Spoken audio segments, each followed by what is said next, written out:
Hello friends, तो आज हम देखेंगे बिल्बी नाम के एक डेजर्ट रैबिट की कहानी जो ऑस्ट्रेलियन आउटबैक में सरवाइव करने के लिए स्ट्रगल कर रहा है। अचानक उस पर बेबी बर्ड को संभालने की जिम्मेदारी आ जाती है। तो चलिए देखते हैं इस एक्साइटिंग सी स्टोरी को। तो मूवी ऑस्ट्रेलिया में बनी रेगिस्तान से शुरू होती है। यहाँ का एटमॉस्फेयर बहुत ही हार्श है और अच्छे एनिमल्स यहाँ सरवाइव नहीं कर पाते। ऐसे हैबिटेट में खाना ढूंढना भी बहुत बड़ी प्रॉब्लम है और अगर मिल भी जाए बड़े और पावरफुल एनिमल्स उसे छीन लेते हैं। यही हम बिल्बी नाम के एक डेजर्ट रैबिट को देखते हैं जो रेगिस्तान में अपने लिए खाना ढूंढने गया था, लेकिन उसी चक्कर में उसके पीछे एक खतरनाक लेजर्ड पड़ जाती है। बिल्बी उससे बचने के लिए पूरी स्पीड से भागता है जिससे उसके हाथ में पकड़ी हुई बेरीज गिरने लगती है, लेकिन फिलहाल उसे अपनी जान की फिक्र थी और उस लेजर्ड से बचने के लिए बहुत कोशिश करता है, लेकिन एकदम से उसके काफी करीब आ जाती है और इससे पहले कि वो बिल्बी को अपना खाना बना पाए, बिल्बी अचानक से ब्रेक लगा देती है और वो लिजर्ड आगे जड़ियों में क्रैश हो जाती है। चैन की सांस लेती है और खुश होकर भागते हुए अपने पत्थर के नीचे बनी हुई गुफा में चला जाता है। वो देखता है कि लिजर्ड अभी भी उसे ढूंढने की कोशिश कर रहा है। उसे ना पाकर वो वहाँ से चली जाती है। बिल्बी अपना लाया हुआ सारा खाना खा लेता है, लेकिन उससे उसकी भूख बिल्कुल भी कम नहीं होती और गुफा से बाहर अपनी बची हुई बेरीज को लेने आता है। जल्दी से वो उन्हें कलेक्ट करने लगता है क्योंकि वो जानता है कि लिजर्ड की तरह यहाँ और भी शिकारी हैं जो कभी भी उसको अपना खाना बना लेंगे। तभी अचानक उसे एक ठोकर लगती है और वो देखता है कि ये तो एक छोटा सा बेबी बर्ड है जो अपने पैरों पर नहीं खड़ा हो पा रहा है।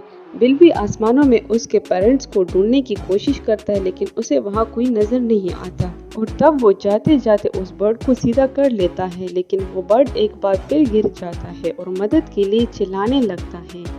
बिल्बी उसे शांत रहने को बोलता है और यहाँ उसकी नज़र उस बर्ड के फेस पर पड़ती है जो देखने में बहुत ही मासूम लग रहा है, लेकिन बिल्बी इस पंगे में नहीं पड़ना चाहता था और वो वहाँ से चला जाता है। हम बर्ड को भी उसके पीछे जाते हुए देखते हैं, लेकिन बिल्बी ऐसा करने से मना करता है और अपने और उसके बीच एक लाइन खींच देता है।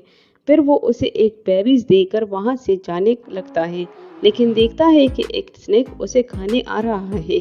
जल्दी से उसे स्नेक से दूर ले जाता है और लाकर एक पत्थर पर बिठा देता है। उसे लगता है कि शायद ये जगह उसके लिए सेफ रहेगी, लेकिन वहाँ भी कुछ स्कॉर्पियंस उसे अपना शिकार बनाने आ जाते हैं। यहाँ कुछ बीटल्स बिल्ली का खाना चुराने आ जाते हैं और यहाँ वो कंफ्यूज हो जाता है कि वो अपना खाना बचाए या जाकर उस बेबी बर्ड को प्रोटेक्ट करे। फाइनली वो उस बर्ड को बचाने जाता है। वो देखता है कि सामने एक सूखा सा पेड़ है। इस बार वो इस बर्ड को उस पेड़ में छोड़ने की सोचता है, लेकिन वहाँ कुछ फॉक्सेस उसके पीछे पड़ जाते हैं।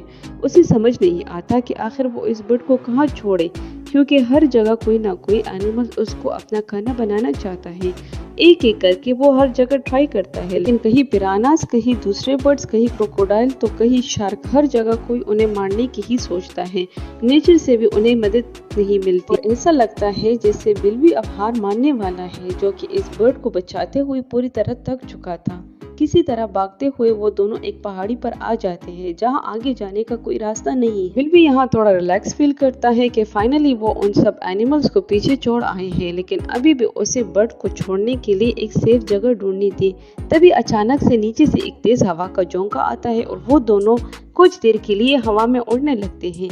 ये देखकर बिल्बी को रियलाइज होता है कि ये बेबी तो आखिर एक बर्ड है और उसके लिए सबसे सेफ जगह आसमान ही है। वो उसे एक बार फिर हवा में उड़ाने की कोशिश करता है और उसे लगता है कि अब शायद उसने उड़ना सीख लिया है। बर्ड भी इस बात से बहुत एक्साइटेड होता है, लेकिन इस बार जैसे ही बिल्बी उसे उछालता है, एक व्हाइट ईगल लिपट कर उसे अपने साथ ले जाती है। बिल्बी ये सब देखता रह जाता है। उसे उस ईगल पर बहुत गुस्सा आता है कि मैं इस बर्ड को बचाने के लिए सुबह से लगा हुआ हूँ और तुम इस तरह मेरी मेहनत पर पानी नहीं फेर सकती। वो देखता है कि ईगल पहाड़ी पर घूमते हुए नीचे की आ रही है और वो बर्ड को बचाने के लिए उस पर जंप लगा देता है और वो इस ईगल को बहुत मारता है और इसी चक्कर में वो बर्ड उसके पंजों से छूट जाता है। बिल्बी ये देखकर उसके पीछे जंप लगा देता है। जल्द ही वो उसी बर्ड को पकड़ लेता है जो बिल्बी को देखकर बहुत खुश होता है।